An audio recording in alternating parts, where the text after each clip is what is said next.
കേരള ബാലജന സഖ്യത്തിൻ്റെ സംസ്ഥാന പ്രസിഡന്റ് ഫാത്തിമ മീത, സംസ്ഥാന സെക്രട്ടറി ഹിഷ ഫാത്തിമ,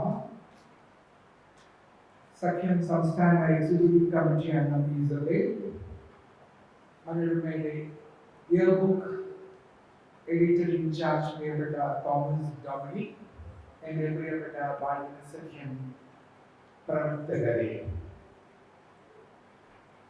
അഖില കേരള ബാലജന സഖ്യത്തിൻ്റെ 2024 സംസ്ഥാന നേതൃത്വ പരിശീലന ക്യാമ്പിൽ പങ്കെടുക്കാൻ കഴിയുന്നതിൽ എനിക്ക് വലിയ സന്തോഷമുണ്ട്. ഇവിടെ നേരത്തെ സൂചിപ്പിച്ചതുപോലെ ഞാൻ ഒരു മുൻ ബാലജന സഖ്യത്തിൻ്റെ ഒരു മുൻ പ്രവർത്തകനാണ്. 1965 മുതൽ 71 വരെ ഞാൻ ബാലജന സഖ്യത്തിൻ്റെ പ്രവർത്തകനായിരുന്നു. ശാസ്ത്രമംഗലത്ത് ഉദയ ബാലജന സഖ്യം എന്നൊരു ബാലജന സഖ്യം ഞങ്ങൾ തുടങ്ങി. പിൽക്കാലത്ത് കേരളത്തിലെ ഏറ്റവും മികച്ച ബാലജന സഖ്യത്തിനുള്ള ശാഖയ്ക്കുള്ള സമ്മാനം ഞങ്ങൾ നേടി. 1971 ബാലജന സഖ്യത്തിൻ്റെ സംസ്ഥാന പ്രസിഡന്റായിട്ട് ഞാൻ മത്സരിക്കാൻ ഉൾപ്പെട്ടു. അപ്പോൾ എന്നോടൊപ്പം ഹരിപ്പാടിൽ നിന്നും രമേശ് ചെന്നിത്തലയും പ്രസിഡന്റ് സ്ഥാനത്തേക്ക് മത്സരിച്ചു.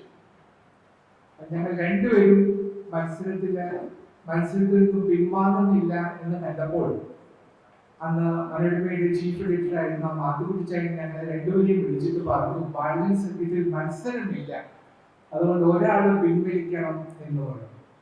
അപ്പൊ ഞാൻ പിൻവലിക്കില്ല എന്ന് പറഞ്ഞു. രമേശ് പറഞ്ഞു രമേശും പിൻവലിക്കില്ല എന്ന് പറഞ്ഞു. അപ്പോൾ മാധുകുട്ടിച്ചായി പറഞ്ഞു, അങ്ങനെയാണെങ്കിൽ ഒരാളെ നോമിനേറ്റ് ചെയ്യാനുള്ള അധികാരം നിങ്ങൾ എനിക്ക് നൽകണം എന്ന് പറഞ്ഞു. അപ്പൊ മനസ്സില്ലാ മനസ്സോടെ ഞങ്ങൾ ഇരുവരും സമ്മതിച്ചു. അപ്പൊ മാധുകുട്ടിച്ചായി എന്ത് ചെയ്യുന്നറിയാമോ, ഞങ്ങളെ രണ്ടുപേരെയും അവഗണിച്ചിട്ട് മൂന്നാമതൊരാളെ പിടിച്ച് ബാലജന സഖ്യം പ്രസിഡന്റാക്കി. അങ്ങനെ ഞാനും രമേശും ഒരേ സമയത്ത് ബാലജന സഖ്യത്തിൻ്റെ വൈസ് പ്രസിഡന്റുമാരായി. അത് കഴിഞ്ഞാണ് എൻ്റെ ബാലജന സഖ്യത്തിൻ്റെ പ്രവർത്തനങ്ങൾ ഞാൻ പ്രീ ഡിഗ്രി കോളേജ് ചേർന്ന സമയത്ത് ബാലജന സഖ്യത്തിൻ്റെ പ്രവർത്തനങ്ങളൊക്കെ അവസാനിപ്പിച്ചത്. ഈ ബാലജന സഖ്യത്തിൻ്റെ പ്രവർത്തകനായിരുന്നതുകൊണ്ടുണ്ടായ നേട്ടങ്ങൾ എന്തൊക്കെയാണെന്ന് എനിക്ക് നിങ്ങളോട് പറയാതിരിക്കാൻ വയ്യ. അത് എൻ്റെ സ്വഭാവ രൂപീകരണത്തിൽ നിർണായകമായ പങ്കാണ് ബാലജന സഖ്യം നിർവഹിച്ചത്. അറിഞ്ഞോ അറിയാതെയോ എൻ്റെ സ്വഭാവത്തെ അത് രൂഢമൂലമാക്കി, അതിന് വേണ്ടുന്ന രൂപകൽപ്പന അത് നൽകി. ഞാൻ അതിൽ കൂടി വളർന്നാണ് ഒരു പ്രവർത്തന പന്ഥാവിലേക്ക് മാറിയത്. പൊതുവേദികളിൽ സംസാരിക്കാനുള്ള ഒരുപാട് അവസരങ്ങൾ ബാലജന സഖ്യം നൽകി. ഒരുപാട് കലാപരിപാടികളിൽ പങ്കെടുക്കാൻ, അവതരിപ്പിക്കാൻ ഒക്കെ ഒരുപാട് അവസരങ്ങൾ ലഭിച്ചു. അതിലെല്ലാം ഉപരിയായിട്ട് എനിക്ക് തോന്നുന്നത്, എനിക്ക് ലഭിച്ച ഏറ്റവും വലിയ പരിശീലനം ഒരു കാര്യം നടപ്പിലാക്കുന്നത് എങ്ങനെ എന്ന് സഖ്യം എന്നെ പഠിപ്പിച്ചു. അത് പിൽക്കാലത്ത് ഞാൻ ഒരു IAS ഓഫീസറായിട്ട് പ്രവർത്തനം ആരംഭിച്ചപ്പോൾ അതെനിക്ക് നൽകിയ ശക്തി വിവരണാതീതമാണ്. ഞാൻ അതിനെക്കുറിച്ച് പിന്നീട് ഒന്ന് സൂചിപ്പിച്ചുകൊള്ളാം. ഇന്ന് ബാലജന സഖ്യത്തിൻ്റെ വിവിധ സോണുകളിൽ നിന്നും എത്തിയിട്ടുള്ള പ്രധാന പ്രവർത്തകരാണ് എൻ്റെ മുൻപിൽ ഇരിക്കുന്നത്. ഇതിൽ 90% പെൺകുട്ടികളാണ് എന്നുള്ളതും വളരെ പ്രധാനപ്പെട്ട ഒരു കാര്യമാണ്. ഇപ്പോൾ എല്ലാ രംഗത്തും പെൺകുട്ടികൾ മുന്നേറിയിരിക്കുന്ന ഒരു തെളിവാണ്. ഈ നേതൃത്വം ആകാംക്ഷിക്കുന്ന കുട്ടികൾ തീർച്ചയായിട്ടും അറിഞ്ഞിരിക്കേണ്ട കുറച്ച് പ്രധാനപ്പെട്ട കാര്യങ്ങളുണ്ട്. ഞാൻ ബാലജന സഖ്യത്തിൽ കൂടി വളർന്നു. അത് കഴിഞ്ഞ് ഞാൻ IAS ഒക്കെ എഴുതി പരീക്ഷയിൽ ജയിച്ചു. ഒരു IAS ഓഫീസറായി കേരളത്തിലും ഇന്ത്യയിലും ഡൽഹിയിലുമുള്ള വിവിധ ഓഫീസുകളിലൊക്കെ ജോലി ചെയ്തു. ഒരുപാട് പരിശീലനങ്ങൾ നേടി.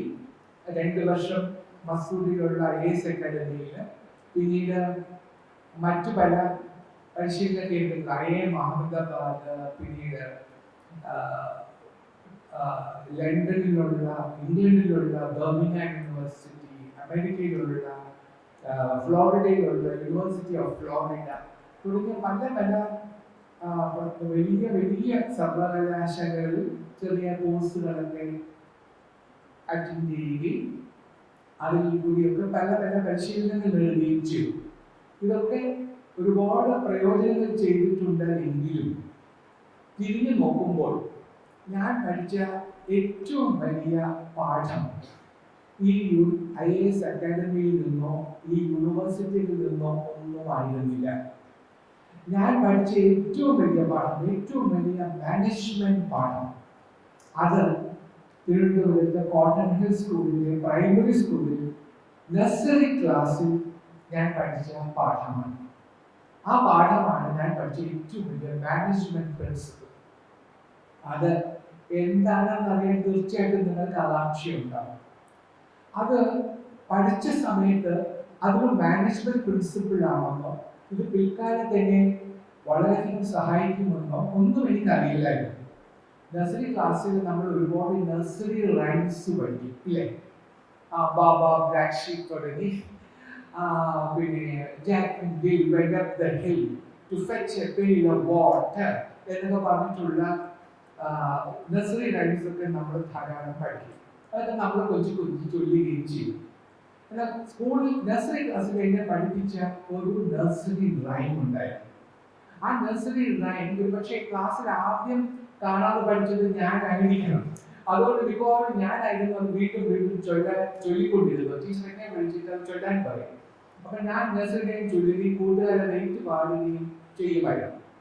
ആ പാട്ടില് ഒരു ചെറിയ കഥയുണ്ട്. ആ കഥ ഇങ്ങനെയാണ്. ഒരിടത്തൊരു രാജാവ് ഉണ്ടായിരുന്നു.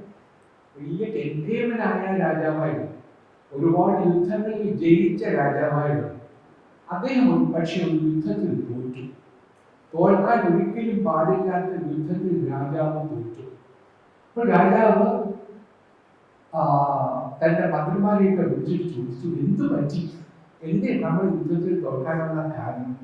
ഒരിക്കലും തോൽക്കാൻ പാടില്ലായിരുന്നു, പിന്നെ എങ്ങനെയാണ് യുദ്ധത്തിൽ തോറ്റത്?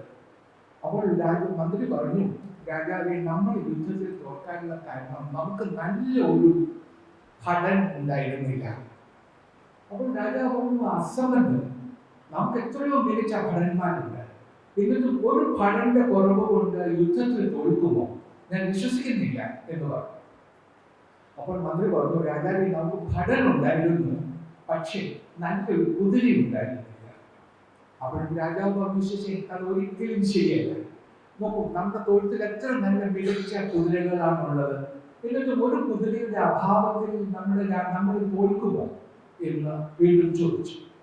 അപ്പോൾ മന്ത്രി പറഞ്ഞു, നമുക്ക് കുതിര ഉണ്ടായിരുന്നു, പക്ഷെ കുതിരയുടെ കാലിൽ ഒരു ലാടം ഉണ്ടായിരുന്നില്ല, അതുകൊണ്ടാണ് യുദ്ധത്തിൽ തോറ്റത്.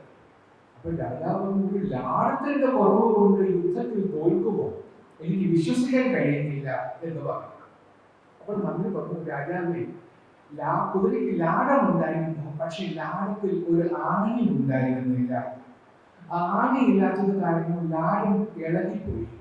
ലാടം ഇളകിക്കിടുന്നത് കൊണ്ട് കുതിരയ്ക്ക് ഓടാൻ കഴിഞ്ഞില്ല. കുതിരയ്ക്ക് ഓടാൻ കഴിയാത്തത് കൊണ്ട് ഭടന് യുദ്ധം ചെയ്യാൻ കഴിഞ്ഞില്ല. അങ്ങനെ യുദ്ധം ചെയ്യാൻ കഴിയാത്തത് കൊണ്ട് നമ്മൾ യുദ്ധത്തിൽ തോറ്റു എന്ന് പറഞ്ഞു. യുദ്ധത്തിൽ തോൽക്കാനുള്ള കാരണം ഒരു ആണിയുടെ കുറവായിരുന്നു. ഇതാണ് കഥ. The battle was lost for want of a soldier. The soldier was lost for want of a horse. The horse was lost for want of a horseshoe. And the horseshoe was lost for want of a horseshoe nail. And the battle was lost for want of a horseshoe nail. The battle was lost for want of a horseshoe nail. ഇതായിരുന്നു ആ nursery rhyme. ഒരു യുദ്ധത്തിൽ തോൽക്കാൻ ഒരാണിയുടെ കുറവ് മതി എന്ന പാഠം പിൽക്കാലത്ത് എന്നെ വളരെയധികം സഹായിച്ചു. കാരണം പല പൊതുമേഖലാ സ്ഥാപനങ്ങളിൽ ജോലി ചെയ്യുമ്പോഴും, പല ഡിപ്പാർട്ട്മെന്റിന്റെ മേധാവിയായി ഇരിക്കുമ്പോഴും, ചീഫ് സെക്രട്ടറി ആയിരിക്കുമ്പോഴും എല്ലാം ഞാൻ ഈ പാഠം എപ്പോഴും ഓർക്കും. എന്റെ ഒരു സ്ഥാപനത്തിന്റെ വിജയം അത് ആരിലാണ് അത് അടിസ്ഥാനപ്പെട്ടിരിക്കുന്നത്? അതിന്റെ മാനേജിംഗ് ഡയറക്ടറായ ഒരു ഉദ്യോഗസ്ഥനോ അതിന്റെ മാനേജ്മെന്റ് ബോർഡോ മാത്രം വിചാരിച്ചാൽ ആ സ്ഥാപനം നന്നാകില്ല. ആ സ്ഥാപനം നന്നാകണമെങ്കിൽ എല്ലാവരും പ്രവർത്തിക്കണം. ഒരു ഉദാഹരണം പറയാം. ഞാൻ സ്പോർട്സ് അതോറിറ്റി ഓഫ് ഇന്ത്യയുടെ ഡയറക്ടർ ജനറലായി. നമ്മുടെ സ്പോർട്സ് രംഗത്തെ ഏറ്റവും വലിയ സ്ഥാപനമാണ് സ്പോർട്സ് അതോറിറ്റി ഓഫ് ഇന്ത്യ എന്ന് നമുക്കറിയാം. അപ്പൊ ഈ സ്പോർട്സ് അതോറിറ്റി ഓഫ് ഇന്ത്യക്ക് ഡൽഹിയിൽ വലിയൊരു ഓഫീസുണ്ട്, ഒരുപാട് ഉദ്യോഗസ്ഥന്മാർ പ്രവർത്തിക്കുന്നു. ഇന്ത്യ ഒട്ടാകെ ഉള്ള ഭാഗങ്ങളിൽ അതിനൊക്കെ ഒരുപാട് ട്രെയിനിങ് സെന്റേഴ്സ് ഉണ്ട്, ഒരുപാട് കോച്ചസ് ഉണ്ട്, ഒരുപാട് ആൾക്കാരൊക്കെ പ്രവർത്തിക്കുന്നു. എല്ലാവരും കൂടി ഒരു വലിയ സ്ഥാപനമാണ് ഈ സ്പോർട്സ് അതോറിറ്റി ഓഫ് ഇന്ത്യ. അതിൽ ഏറ്റവും പ്രധാനപ്പെട്ട ആളാണ്. നിങ്ങൾ പറയും ഡയറക്ടർ ജനറലാണ്, അല്ലെങ്കിൽ പറയും എക്സിക്യൂട്ടീവ് ഡയറക്ടറാണ്, അല്ലെങ്കിൽ പറയും ചീഫ് കോച്ചാണ്. അല്ല, ഇവരെക്കാളും ഒക്കെ പ്രധാനപ്പെട്ട ആളാരാണെന്ന് അറിയാമോ? ചിലപ്പോൾ ഒരു മാർക്സ്മാൻ ആയിരിക്കും. എന്ന് പറഞ്ഞാൽ സ്റ്റേഡിയത്തിൽ നമ്മൾ കളിക്കുമ്പോൾ വെള്ള വരയൊക്കെ ഇടുന്ന ഒരാളുണ്ട്. അപ്പോൾ നോക്കൂ, എല്ലാ സന്നാഹങ്ങളും ഒരുക്കി. ഇപ്പൊ ഇന്നലെ നമ്മൾ ഒളിമ്പിക്സ് പാരീസിൽ ഇന്നലെ രാത്രിയിൽ ആരംഭിച്ചു. നിങ്ങൾ പുറമേയിൽ നിന്ന് കണ്ടിരിക്കണം. അപ്പോൾ നോക്കൂ, അതെല്ലാം ഇത്രയും വലിയ ഓർഗനൈസേഷൻ നടക്കുമ്പോഴും അതിൽ ഒരാൾ ഏറ്റവും ചെറിയ ആളായിരിക്കും ഏറ്റവും പ്രധാനപ്പെട്ട ആൾ. അപ്പോൾ നമ്മൾ ഇത്രയും വലിയ സ്റ്റേഡിയമൊക്കെ ഉണ്ടാക്കി, വൻ സന്നാഹങ്ങളൊക്കെ ഒരുക്കി, കണ്ണഞ്ചിപ്പിക്കുന്ന പ്രകടനങ്ങൾ നടത്തി. പക്ഷെ എങ്കിലും ഈ പരിപാടി നടക്കണമെങ്കിൽ, കാരണം ഇനാഗുറൽ സെറമണി അല്ലല്ലോ ഒളിമ്പിക്സിന്റെ ഏറ്റവും പ്രധാനപ്പെട്ട പരിപാടി. അത് നാളെ മുതൽ നടക്കുന്ന, ഇന്ന് മുതൽ നടക്കാൻ പോകുന്ന മത്സരങ്ങളാണ്. ആ മത്സരങ്ങൾ നടക്കുമ്പോഴൊക്കെ 100 മീറ്റർ ഓട്ടം നടക്കുന്നു എന്ന് വിചാരിക്കുക.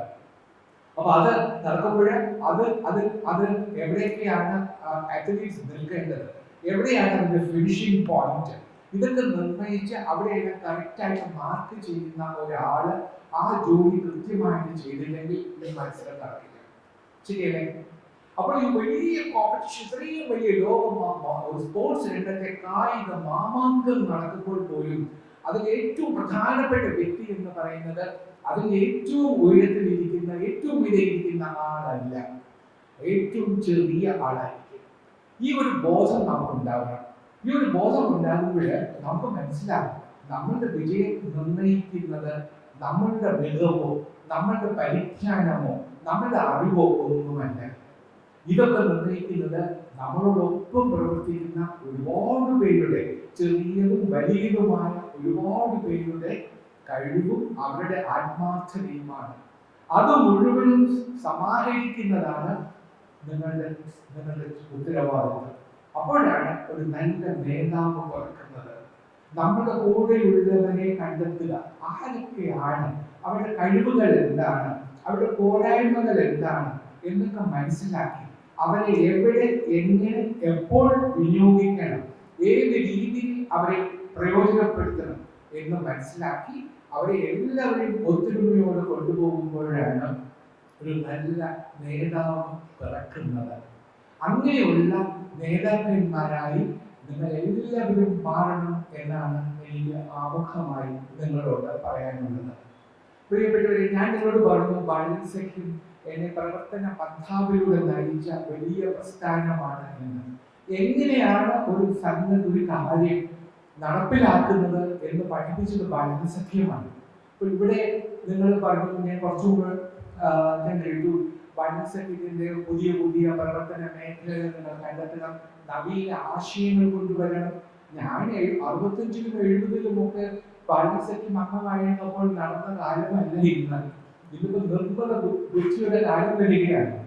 ഈ നിർമ്മല ബുദ്ധിയുടെ കാലം വരുമ്പോൾ നമ്മുടെ പ്രവർത്തനങ്ങൾ ഏത് പ്രകാരമായിരിക്കണം? പണ്ടത്തെ പോലെ 65-ലും 70-ലും ഉള്ളതുപോലെ പ്രവർത്തിച്ചാൽ കഴിയില്ല. അപ്പോൾ പുതിയ പുതിയ മാറ്റങ്ങൾക്ക് അനുസൃതമായി നമ്മളുടെ പ്രവർത്തന ശൈലി മാറ്റണം, പ്രവർത്തന രീതി മാറ്റണം, ലക്ഷ്യങ്ങൾക്കും മാറ്റം ഉണ്ടാവണം. അപ്പൊ ഇതെല്ലാം ചെയ്യുമ്പോൾ തീർച്ചയായിട്ടും പുതിയ പുതിയ ആശയങ്ങൾ ഉടലെടുക്കും. ഞാൻ ഈ ബാലൻസഡിൽ നിന്നും ഉൾക്കൊണ്ട ഈ ആശയങ്ങളും ഈ പ്രവർത്തന ശൈലിയും ഒക്കെ എൻ്റെ ഔദ്യോഗിക ജീവിതത്തിൽ ഞാൻ പ്രയോജനപ്പെടുത്തി. ഞാൻ 1984 ആലപ്പുഴയുടെ സബ് കളക്ടറായിരുന്നു. ഒരു IAS കിട്ടിക്കഴിഞ്ഞാൽ IAS ഓഫീസറായാൽ ആദ്യം കിട്ടുന്ന ജോലിയാണ് സബ് കളക്ടർ. അപ്പൊ നമുക്ക് കോട്ടയത്തെ സബ് കളക്ടറുണ്ട്, കളക്ടറുണ്ട്. എല്ലാ ജില്ലയിലും ചിലപ്പോൾ 1-2 സബ് കളക്ടേഴ്സ് കാണും. ജില്ലയിൽ 2-3 വിഭജിച്ച് സബ് ഡിവിഷൻസ് ആക്കിയിട്ട് ഓരോ സബ് ഡിവിഷന്റെയും ചുമതലയുള്ള ആളെയാണ് സബ് കളക്ടർ എന്ന് പറയുന്നത്. ഞാൻ 1984 ആലപ്പുഴയുടെ സബ് കളക്ടറായിരുന്നു.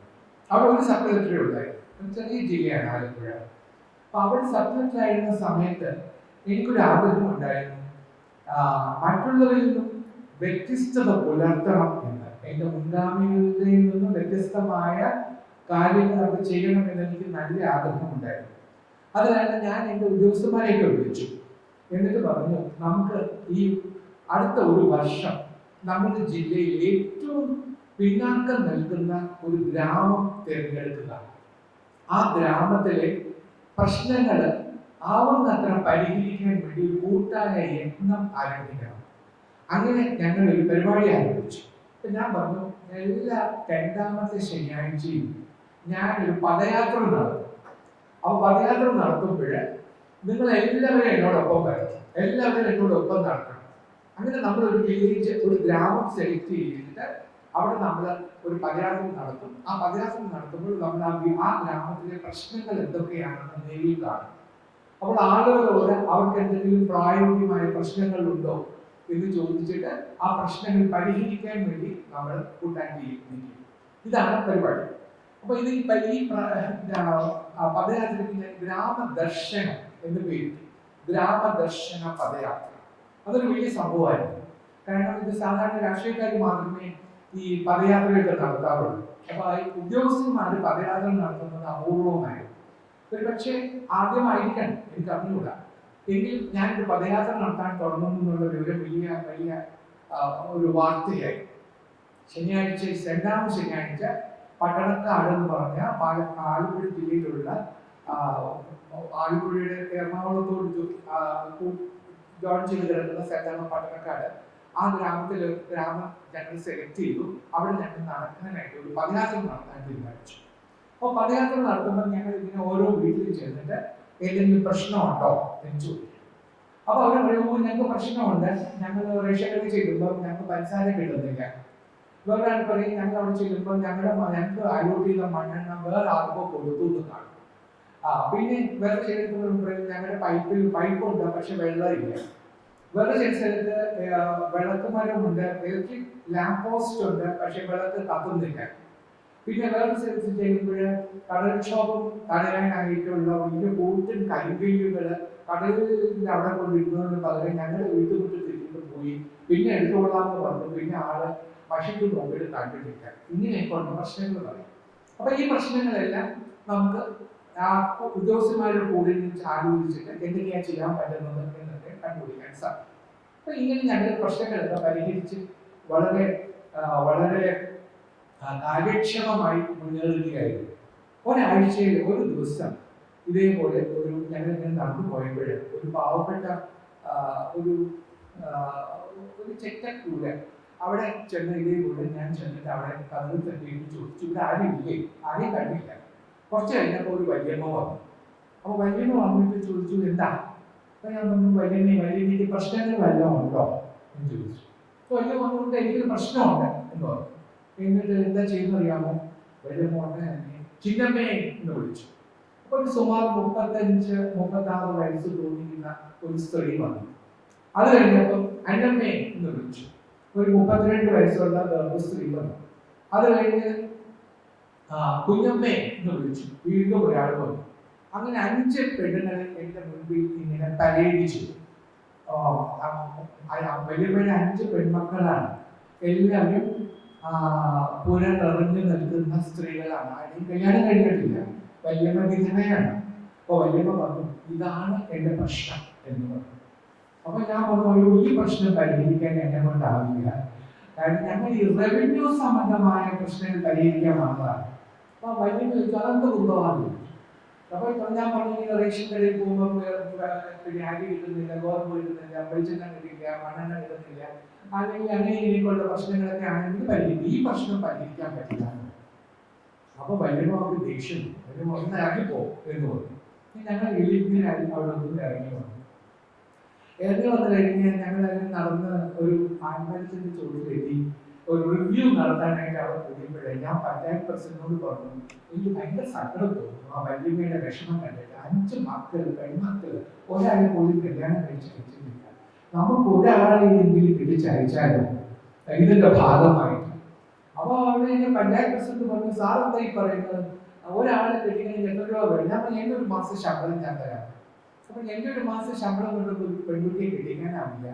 അതിന് വേണ്ടത്, അതിന് ഒരു താലിമാല വേണം, അതിനൊരു മോതിരം വേണം, ഒരു വളയെങ്കിലും വേണം, ഒരു പവനെങ്കിലും വേണം, പിന്നെ വസ്ത്രങ്ങൾ വേണം, പിന്നെ ഗൃഹോപകരണങ്ങൾ വേണം, പിന്നെ കൊട വേണം.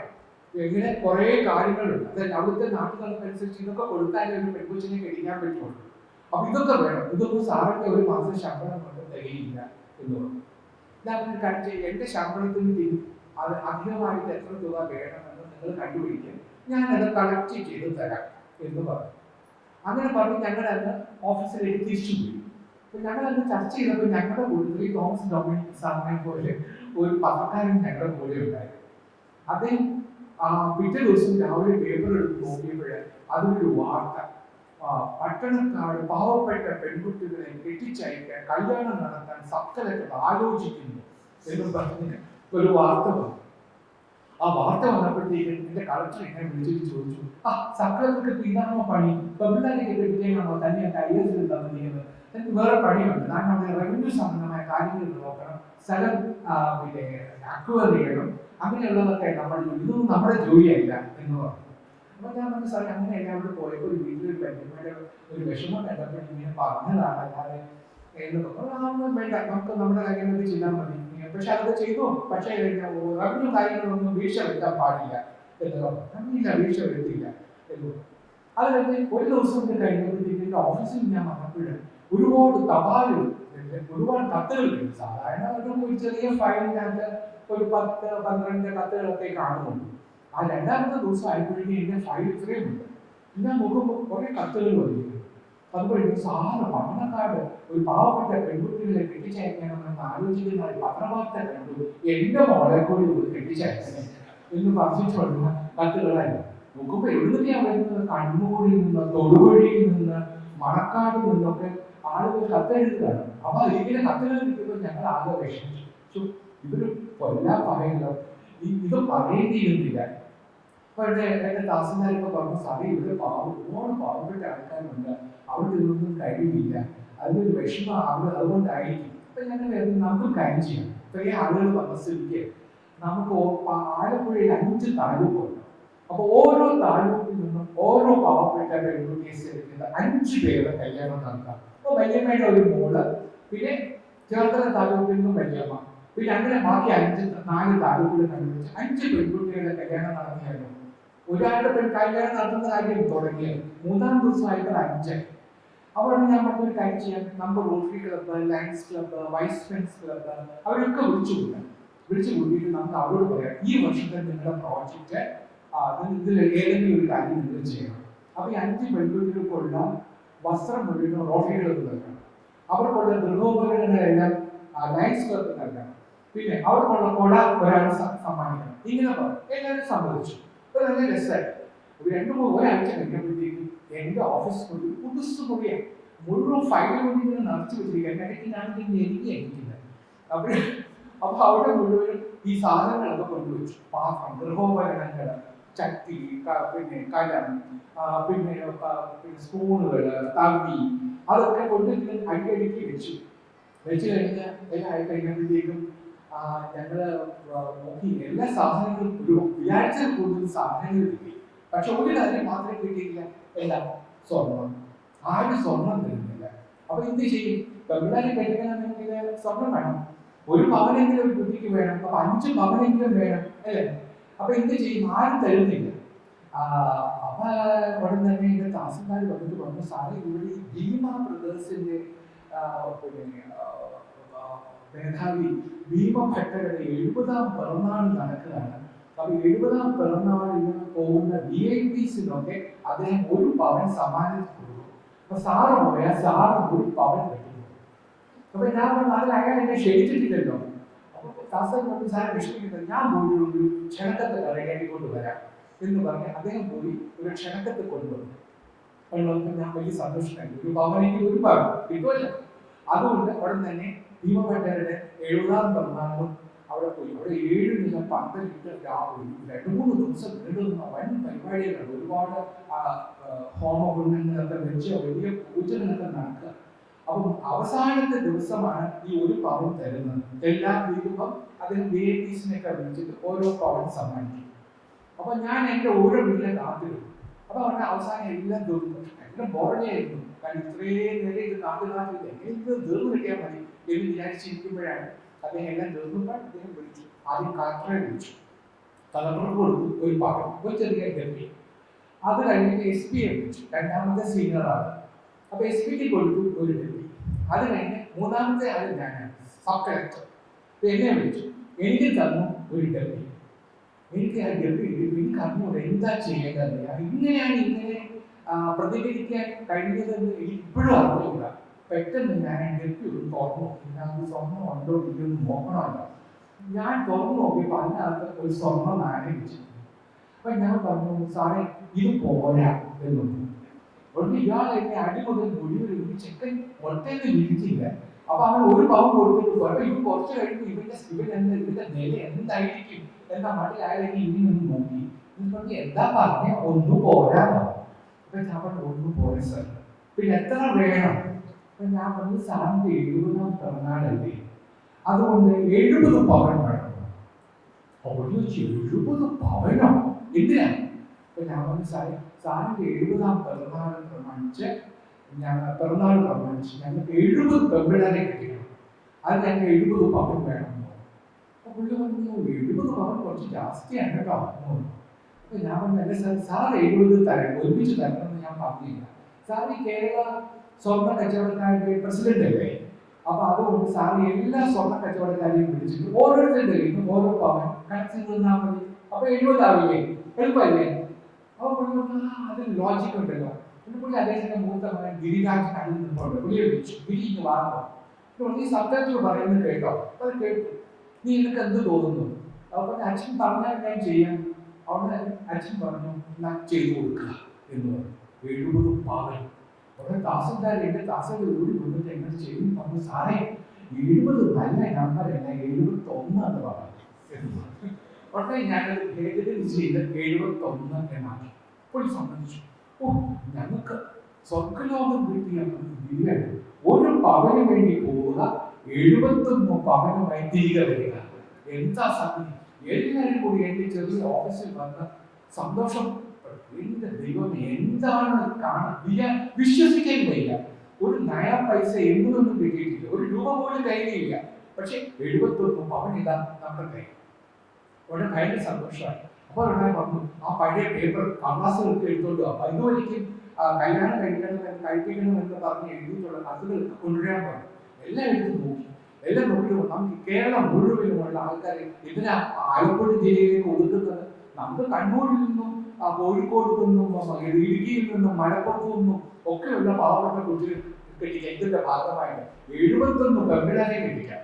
ഉടനെ ഉത്സാഹം കൂടി. വീണ്ടും കമ്മിറ്റി ഞങ്ങൾ റോട്ടറി ലൈൻസുകാരെയൊക്കെ വിളിച്ചു, നിങ്ങൾ തന്ന സാധനം പോരാ കേട്ടോ, ഞങ്ങളുടെ 71 പേരെ കെട്ടിക്കണം, അപ്പൊ കൂടുതൽ വേണം. അവർക്ക് ഉത്സാഹമായി. അവർ പറഞ്ഞു സാർ വിഷമിക്കേണ്ട, ഞങ്ങളുടെ ഉത്തരവാദിത്വം ഞങ്ങൾ നിർവഹിക്കാം. 71 പേർക്കുള്ള വസ്ത്രം ഞങ്ങൾ നൽകാം, 71 പേർക്കുള്ള ഗൃഹോപകരണങ്ങൾ നൽകാം. ഉടനെ തന്നെ സെന്റ് ജോർജ് അമ്പർല മറ്റേ പോപ്പി കുട അതിന്റെ ഉടമ വന്നിട്ട് പറഞ്ഞു 71 പേർക്കുള്ള കുട ഞാൻ ഫ്രീ ആയിട്ട് നൽകാം. ഞങ്ങൾക്ക് ഉത്സാഹം കൂടി. എല്ലാം കല്യാണം നടന്നു. അപ്പോൾ തന്നെ പട്ടണക്കാരെ പാവപ്പെട്ട ആൾക്കാർ വന്നിട്ട് പറഞ്ഞു, സാറേ നമ്മുടെ സ്കൂളിന്റെ മുമ്പിൽ നമുക്കൊരു വലിയ പന്തൽ വേണം, നമ്മൾ ഭീമഭട്ടരുടെ 7 നില പന്തൽ പോലും പന്തൽ വേണം. അപ്പൊ നമ്മൾക്ക് വലിയ ചെലവല്ലേ, അതൊക്കെ വേണോ? നമുക്ക് ചെറിയൊരു പന്തൽ പോലെ അതുപോലെ നമുക്ക് പറ്റില്ല, ഇത് വലിയ പന്തൽ വേണം. ഞാൻ ഒത്തിരി ചിലവുകൾ തന്നെയാണ്. അവർ ഇല്ല സാർ നയാ പൈസ ചിലവഴിക്കണ്ട, ഇതിലുള്ള ഓല ഞങ്ങൾ കൊണ്ട് തരാം, വേറെ കൊണ്ടുള്ള ഇതിനുള്ള മുള ഞങ്ങൾ തരാം, വേറെ ചില പാവപ്പെട്ട ഒരു പാവങ്ങൾ വന്നിട്ട് കൊണ്ട് സാർ ഇതിനുള്ള കയർ ഞങ്ങൾ തരാം, സാർ ഒരു നയാ പൈസ ചെലവഴിക്കണ്ട, ഞങ്ങൾ കെട്ടിത്തരാം എന്ന് പറഞ്ഞിട്ട് അവർ സ്കൂളിന് മുമ്പിൽ 5 നില പന്തലുണ്ടാക്കാനുള്ള തയ്യാറെടുപ്പാണ്. ഈ ഉത്സാഹത്തിലുള്ള കോഴി വന്നു കഴിഞ്ഞ് വൈകുന്നേരം വീണ്ടും റിവ്യൂ ചെയ്തപ്പോഴാണ് മനസ്സിലായത്, ദൈവമേ തുണി കിട്ടി, ഗൃഹോപകരണങ്ങൾ കിട്ടി, പിന്നെ സ്വർണം കിട്ടി, പിന്നെന്താ എല്ലാ സാധനങ്ങളും കിട്ടി, ഒന്നും മാത്രമേ കിട്ടിയില്ല, എന്താ ചെക്കന്മാരെ കിട്ടിയില്ല. അപ്പോഴാണ് ഈ കല്യാണം നടക്കണമെങ്കിൽ ചെക്കന്മാരില്ലാതെ കല്യാണം നടത്തും. അപ്പോഴേ ഉടനെ ഈ ചെക്കന്മാരെ കണ്ടുപിടിക്കല്ലേ, അതിന് എന്താ മാർഗം? ഉടനെ തന്നെ ഓടി അവിടെ ബീച്ച് ചേട്ടപ്പറമ്പിൽ എന്ന് പറഞ്ഞൊരു ബിഷപ്പ്, ആലപ്പുഴയുടെ ബിഷപ്പ് ഉണ്ടായിരുന്നു, അദ്ദേഹത്തിന്റെ ബിഷപ്സ് ഹൗസിൽ ചെന്നു. എന്നിട്ട് പറഞ്ഞു, ബിഷപ്പിനെ കണ്ടിട്ട് കൈയെല്ലാം മുറിയിട്ട് പറഞ്ഞു, പിന്നെ ഞങ്ങൾ ഇങ്ങനൊരു പരിപാടി ആവിഷ്കരിക്കുകയാണ്, അപ്പൊ ഞങ്ങൾക്ക് 71 പെൺപിള്ളേർ ഇതിനെല്ലാം റെഡിയായി നിൽക്കുന്നു, ഞങ്ങൾക്ക് ചെക്കന്മാരെ വേണം, തിരുമേനി ഒരു ഇടയിലേക്കിനെ വേണ്ടി എല്ലാ പള്ളിയിലും ഒന്ന് വായിക്കണം. അപ്പോഴങ്ങനെ വരുമ്പോൾ ചിലപ്പോൾ കുറെ കുട്ടികളും ആമ്പിള്ളേരെ തയ്യാറായിട്ട് വന്നേക്കും. അദ്ദേഹം പറഞ്ഞു, ഞങ്ങളൊക്കെ ഇതൊക്കെ പ്രസംഗിക്കുന്നു, സാർ ഇത് ചെയ്ത് കാണിക്കുന്നു, ഞാൻ തീർച്ചയായിട്ടും ഒരു ഇടയിലേക്കിനെ എഴുതുമെന്ന് പറഞ്ഞ് ഇടയിലേക്കിന് വേണ്ടി എല്ലാ പള്ളിയിലും വായിക്കാൻ പറഞ്ഞു. അപ്പോൾ തോന്നി ഇതാ സ്റ്റാൻഡേർഡ് മാത്രമല്ലല്ലോ ഉള്ളത്. ഉടനെ തന്നെ SNDP യോഗത്തിൽ ചെന്നു, അവിടെ പോയി പറഞ്ഞു, NSS കരയോഗത്തിൽ പോയി, അവിടെയും പറഞ്ഞു. ഇങ്ങനെ എല്ലാം പറഞ്ഞ് ആമ്പിള്ളേരുടെ പേരുകളൊക്കെ കിട്ടി. ഇനി എന്താ, ഇനി ഇത് ഏതിനെ കിട്ടും അത് നമുക്കറിയില്ലല്ലോ, അതിനൊരു മാച്ച് മേക്കിംഗ് വേണ്ടി ഇരുന്ന മാർഗം. അപ്പോഴും ഉടൻ തന്നെ ഐഡിയ വന്നു, നമുക്ക് സ്കൂളിൽ പട്ടണക്കാട് സ്കൂളിൽ ഈ ക്ലാസ് റൂംസിനൊക്കെ എല്ലാം ചില തട്ടി വെച്ചിട്ടാണ് ആകർഷിക്കുന്നത്, സെപ്പറേറ്റ് ചെയ്ത് അതെല്ലാം എടുത്ത് മാറ്റി വലിയ ഹാളാക്കി, ഇതേപോലെ വലിയ ഹാളാക്കി. എന്നിട്ട് ആമ്പിള്ളേരോട് പറഞ്ഞു, എല്ലാവരും ഇവിടെ നിലനിൽക്കുക, പെമ്പിള്ളേരെ ഇവിടെ നിരത്തിയിരിക്കും എന്ന് പറഞ്ഞു. നിങ്ങൾക്ക് ഇതൊരു സ്വയംവരമാണ്, 15-20 മിനിറ്റ് തരാം, നിങ്ങൾ പോയി ചോദിച്ച് ആരെ വേണ്ടതെന്ന് കണ്ടുപിടിക്കുക എന്ന് പറഞ്ഞു. കുറച്ച് കഴിഞ്ഞപ്പോഴത്തേക്കും ആമ്പിള്ളേരും പെമ്പിള്ളേരും കൂടി അങ്ങോട്ടും ഇങ്ങോട്ടും സംസാരിച്ച് പോരാ എനിക്ക് നേരത്തെ കണ്ടുപിടിച്ച് വെച്ചിരുന്നു. ഏതായാലും ഞങ്ങൾ മാച്ച് മേക്കിംഗ് കഴിഞ്ഞു, ഞങ്ങൾ രണ്ടുപേരും കല്യാണം കഴിക്കാൻ തയ്യാറാണെന്നെല്ലാം പറഞ്ഞു വന്നു. അപ്പോഴാണ് IRDP എന്നൊരു പദ്ധതി ഉണ്ട്, integrated rural development programme. Indira Gandhi prime minister ആയിരുന്ന സമയത്ത് തുടങ്ങിയ ഒരു പ്രോഗ്രാമാണ് IRDP പ്രോഗ്രാം അനുസരിച്ച് പാവപ്പെട്ട ആൾക്കാർക്ക് ജീവനോപാധികൾ കൊടുക്കും. എന്ന് വെച്ചാൽ ഇപ്പൊ ലോട്ടറി വിൽക്കണം എന്നുണ്ടെങ്കിൽ ലോട്ടറിക്കാരനാണെങ്കിൽ അയാൾക്ക് പോകാൻ വേണ്ടി ഒരു സൈക്കിള്, ഒരു കൊളാമ്പി മൈക്ക്, അതിൻ്റെ ഒരു ട്രാൻസിസ്റ്റർ സംവിധാനങ്ങളെല്ലാം വെച്ച് ബാറ്ററി ഒക്കെ വെച്ച് ഒരു ഓപ്പറേഷൻ അതൊക്കെ കൊടുക്കുക. കൃഷി ചെയ്യുന്നവർക്ക് പമ്പ് സെറ്റ് കൊടുക്കുക, പശുവിനെ വളർത്തുന്നവർക്ക് പശുവിനെ മേടിച്ചു കൊടുക്കുക, കാശ് കൊടുക്കില്ല, എല്ലാം ജീവനോപാധികൾ നമ്മൾ വാങ്ങി കൊടുക്കും. കാരണം കാശ് കൊടുത്താൽ ചിലപ്പോൾ അവർ കാശ് മേടിച്ച് കടൽ ഷോപ്പിൽ കിട്ടുക, അതുകൊണ്ട് നമ്മൾ സാധനങ്ങളൊക്കെ വാങ്ങിക്കൊടുക്കും. അപ്പൊ ഇങ്ങനൊരു പരിപാടിയുണ്ട് IRDP. അപ്പൊ അതിന്റെ ചുമതലയും സബ് കളക്ടർക്കായിരുന്നു. അതുകൊണ്ട് ഞാൻ വിചാരിച്ചു, ഈ പാവപ്പെട്ട 71 ആമ്പിള്ളേരിൽ ജോലിയില്ലാത്തവരാണ് ബഹുഭൂരിപക്ഷം, ഒരാൾക്ക് പോലും ജോലിയില്ല. അപ്പൊ അവർക്ക് ഇതിലൊക്കെ താല്പര്യമുണ്ടെങ്കിൽ അത് കൊടുക്കാം. അങ്ങനെ നോക്കി. പിന്നെ എന്താ, പിന്നെ ഈ സബ് കളക്ടർക്ക് വേറൊരു അധികാരമുണ്ട്. ഗ്രാമപ്രദേശമാണെങ്കിൽ വീടില്ലാത്തവർക്ക് 2 സെന്റ് പതിച്ചു കൊടുക്കാനുള്ള അധികാരം സബ് കളക്ടർക്കുണ്ട്. അപ്പൊ ഈ സ്ഥലം ഗ്രാമപ്രദേശമാണ്. അപ്പൊ അവിടെ ഞാൻ നോക്കി, അവിടെ സ്ഥലമുണ്ടോ, ഇതിനുള്ള സ്ഥലമെല്ലാം കണ്ടുപിടിച്ചു. എന്നിട്ട് പറഞ്ഞു, ഈ കല്യാണത്തിന് മുന്നിട്ട് ഇറങ്ങിയ ഈ ചാമക്കാർക്ക് 2 സെന്റ് വീതം സ്ഥലവും കൊടുക്കാം എന്ന് തീരുമാനിച്ചു. അപ്പൊ നോക്കൂ, സ്ഥലമായി, പിന്നെ ജീവനോപാധികളായി, ബാക്കിയുള്ള ഇതെല്ലാമായി കല്യാണത്തിനുള്ള ഉത്സാഹമായി. ഉടനെ ഞങ്ങൾ പോയി എല്ലാവരെയും ക്ഷണിച്ചു, ഗവർണറെ ക്ഷണിച്ചു. അത് ഗവർണർ P. രാമചന്ദ്രനായിരുന്നു, മുഖ്യമന്ത്രി K. കരുണാകരനായിരുന്നു. അവരെല്ലാവരും പോയി ക്ഷണിച്ചു. അവർക്ക് വലിയ സന്തോഷമായി, എല്ലാവരും പങ്കെടുക്കുമെന്ന് പറഞ്ഞു. അപ്പോൾ ഒരു പരിപാടി 10,000-10,000 ആൾക്കാർ വരും, ഇവരെയൊക്കെ സമ്മേളിപ്പിക്കണം. ഇതൊക്കെ എങ്ങനെ ഇവരെ എത്ര പേരെ ഈ സ്റ്റേജിൽ കയറ്റി? 71 പേരുടെ കല്യാണം. അത് ഹിന്ദുവുണ്ട്, മുസ്ലിമുണ്ട്, ക്രിസ്ത്യാനിയുണ്ട്, അതിൽ തന്നെ 4-5 അവാന്തര വിഭാഗങ്ങളുണ്ട്. ഓരോരുത്തർക്കും ഓരോ രീതിയിലാണ് കല്യാണം. ഇതൊക്കെ എങ്ങനെ നടത്തും? ഒരു വേദിയിൽ ഇത്രയും പേരെ കല്യാണം നടത്തുന്നത് എത്ര മണിക്കൂർ വേണം? ആകെ പ്രശ്നം. അപ്പൊ പിന്നെയും ഐഡിയ വന്നു, ഒരു കാര്യം ചെയ്യാം, കല്യാണമൊക്കെ അതാത് പള്ളിയിൽ, അമ്പലത്തില്, എവിടെയാന്ന് വെച്ചാൽ അവിടൊക്കെ നടത്തുക, നിന്ന് ചാർത്തുന്നത് മാത്രം നമ്മുടെ വേദി. അപ്പൊ 1 മിനിറ്റ് കൊണ്ട് കഴിയും. അപ്പൊ 71 ആമ്പിള്ളേരും 71 പെൺപിള്ളേരും നിലനിൽക്കുക. നമ്മൾ മണി അടിക്കുമ്പോൾ എല്ലാവരും വീണ്ടും ചാർത്തുക. അപ്പോൾ ഒരാൾ പറഞ്ഞു സാറേ വീണ്ടും മാസം ചാർത്തുക പകിട്ടുണ്ടാവില്ല, ഒരു 2 മാല അങ്ങോട്ടും ഇങ്ങോട്ടും കൂടി ഇടണം. അപ്പൊ എന്നാലേ അതിന് ഒരു ഗും ഉള്ളൂ എന്ന് പറഞ്ഞു. അപ്പൊ ശരി, അപ്പൊ അവന് മാല വേണം. അപ്പൊ മാലയ്ക്ക് എന്താ പോകും? 71 + 71 142 പുഷ്പഹാരങ്ങൾ വേണം. ആലപ്പുഴയിലൊന്നും അത്രയും പുഷ്പഹാരം ഉണ്ടാക്കുന്നില്ല, പുഷ്പ വ്യാപാരികളില്ല. അപ്പൊ ആരോ പറഞ്ഞു സാർ അവിടെ നാഗർകോവിലിൽ പോയാൽ അവിടെ കിട്ടുന്നു. അപ്പൊ ഞാൻ പറഞ്ഞു ഞാൻ ഞാൻ തിരുവനന്തപുരക്കാരനാണ്, അപ്പൊ ഞാൻ നാഗർകോവിലിൽ പോകാം. പിന്നെ എന്റെ കാറാണ്, അംബാസിഡർ കാറാണ്, ഇടയ്ക്കിടയ്ക്ക് ഇറങ്ങി തള്ളണം, എങ്കിലേ സ്റ്റാർട്ടാവുള്ളൂ. അപ്പൊ അങ്ങനത്തെ ഒരു പഴഞ്ചൻ കാറുമായിട്ട് ഞാൻ നാഗർകോവിലിൽ പോയി. നാഗർകോവിൽ ചെന്നു, അവിടുത്തെ പുഷ്പ വ്യാപാരികളുടെ ഈ കഥയൊക്കെ പറഞ്ഞു. അപ്പൊ അവര് പറഞ്ഞു സാറേ ഈ 142 ഹാരങ്ങൾക്ക് സാർ 1 രൂപ പോലും തരണ്ട, ഞങ്ങൾ ഇത് സൗജന്യമായി നൽകാമോ.